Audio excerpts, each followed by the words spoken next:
Hello అండి, good morning.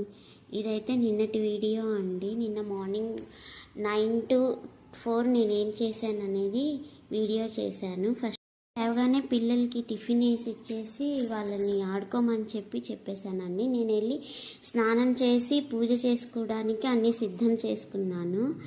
ఇంకా నాకు ఈ పూజ ఇదంతా అయ్యేసరికి 10:30 అయ్యింది.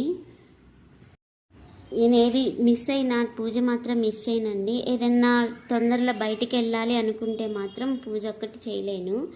ఆ తర్వాత పూజ అయిన తర్వాత పెసరపప్పు కొంచెం ఉంటే అది పొయ్యి మీద పెట్టి ఉల్లిపాయలు పచ్చిమిరపకాయలు కోసుకొని పోపు ఒక పొయ్యి మీద పప్పు వేసి ఇంకో పొయ్యి మీద పోపు వేసానండి. అది అయిన తర్వాత పోపు కలిపేసుకున్నాను. మధ్యాహ్నం కొంచెం సేపు టైం ఉంటే పిల్లలతోటి ఇదిగోండి ఇది చెస్ ఆడుతున్నాను. ఈ తర్వాత వాళ్ళు అమ్మ తినడానికని అడిగితే ఇంకేం చేయాలో తెలియక ఒక్క మామిడి పండు ఉంటే ఇలా మ్యాంగో స్మూతీ లాగా చేసి తినిపించానండి. అంతేనండి. Bye bye.